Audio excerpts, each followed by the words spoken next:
Bonjour, aujourd'hui comme prévu un nouveau texte. Alors aujourd'hui il s'agit d'un texte qu'a écrit Frédéric Mistral pour son ami Alphonse de Lamartine et c'est tiré d'un spectacle que j'ai joué consacré à Mireille. Donc voici le texte, je vous le lis. À Lamartine.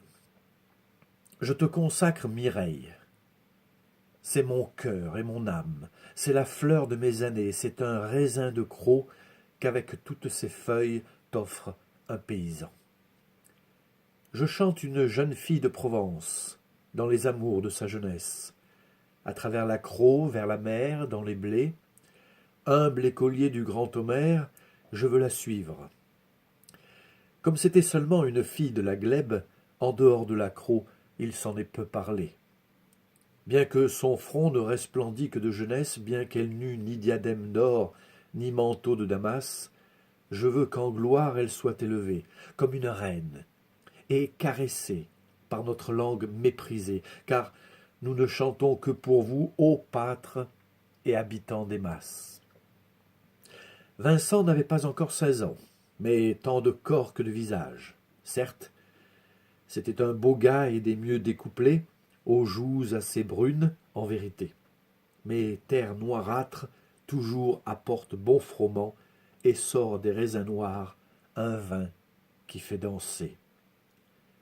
Mireille était toute dans ses 15 ans, côte bleue de Fontvieille. Et vous, colline Beausanque, et vous, plaine de crocs, vous n'en avez jamais plus vu d'aussi belle.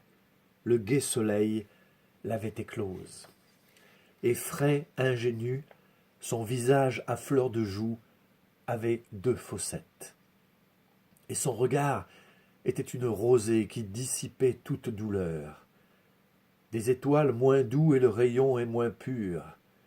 Il eût brillé de noires tresses qui tout le long formaient des boucles, et sa poitrine arrondie était une pêche double et pas encore bien mûre. Et folâtre, et sémillante, et sauvage quelque peu. Dans un verre d'eau en voyant cette grâce, tout à la fois vous l'eussiez bu. Chantez, chantez, Magnanarelle, car la cueillette aime les chants. Beaux sont les vers à soie, et ils s'endorment de leur 3e somme. Les mûriers sont pleins de jeunes filles, que le beau temps rend alertes et gaies, telles qu'un essaim de blondes abeilles, qui dérobent leur miel aux romarins des champs pierreux. En défeuillant vos rameaux, chantez, chantez, Magnanarelle. Ainsi les beaux enfants de l'arbre feuillu, cachés sous la ramée, dans l'innocence de leur âge, s'essayaient à l'amour. Les crêtes cependant de moins en moins étaient brumeuses. Toi qui gazouilles dans ton lit, va lentement, petit ruisseau. Parmi tes galets sonores, ne fais pas tant de bruit, car les 2 âmes sont dans le même rayon de feu, parties comme une ruche qui essaime. Laissez-les se perdre dans les airs pleins d'étoiles. Voilà. Bonne journée. À demain.